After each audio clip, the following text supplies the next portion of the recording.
Hello there, kia ora. As you know, yesterday was Matariki, the day that we as a country have put aside to commemorate the Maori New Year. But realistically, it kind of happens in different times in different parts of the country. This is just kind of a centralized idea that makes it a bit easier for the entire country to celebrate something that's really unique to us as a nation, and that is really important in terms of the calendar for Te Ao Māori. So, of course, there's going to be a whole bunch of really normal reactions from the kind of people who get upset at the use of Te Reo Māori on things like road signs. So, how did our politicians react to it? There are so many politicians, it's actually really hard to keep track. So, I'm going to focus on the political party leaders and the parties themselves. And it might surprise you who acknowledged it and who didn't in terms of both political individuals and their parties. So, let's start right at the top with Christopher Luxon's boss, King Charles III. He actually released a statement hoping that people enjoyed commemorating Matariki and that they basically took a moment to reflect on things.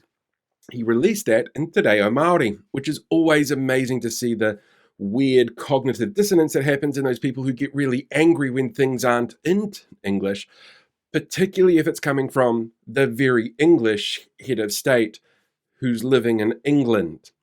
It's great. You just watch their brains try and justify it all. It's hilarious.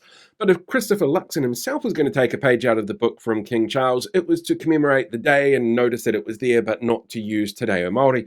His entire statement, which was very brief, did wish people a happy new year and a happy Matariki. And the comments in his, Facebook post, they were pretty much exactly what you'd expect. Really normal things from normal people who I hope had a fantastic day at work yesterday.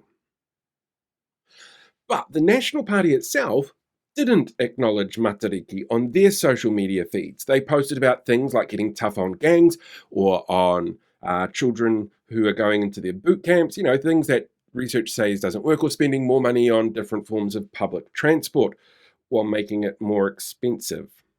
Yeah. But there was no reference there to Matariki on their page. Labour did have a reference to Matariki. They had a commemorative thing that they put out, but Chris Hipkins didn't. He had no application on his page whatsoever towards Matariki, and he doesn't post particularly often on his page, on any of his social media feeds, which maybe he needs to do a little bit more often as leader of the opposition. Just saying. The Green Party also didn't have anything specifically on their page around Matariki, but Chloe Swarbrick did. She had images from a Matariki event that she went to at daybreak. Marama Davidson didn't, but she also is not a big social media user, and she's going through other things at the moment, which, she's going to need to focus on. Now, Rawiri Waititi's also going through a couple of things at the moment. His father passed away not that long ago, and he's also not particularly active on social media, so there was nothing mentioned on his feeds, but Debbie Ngāwera-Paka did, as well as Te Pāti Māori. In fact, Te Pāti Māori had an amazing explainer around the meaning behind the stars that make up the Matariki constellation.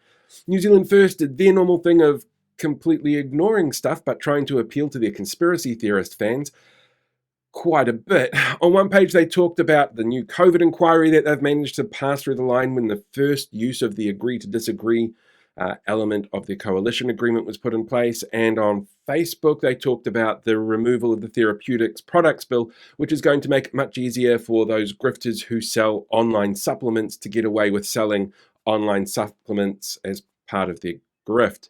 And of course, ACT did nothing at all because it's ACT. I mean, they're quite happy to go out there and celebrate Chinese New Year, but why would they dare celebrate something like an Indigenous holiday that's really specific to Aotearoa New Zealand that comes from Te Ao Māori? That just doesn't seem like something that they would do. Don't know why. It's almost like they've got some kind of prejudice against it. Who knows? Who knows?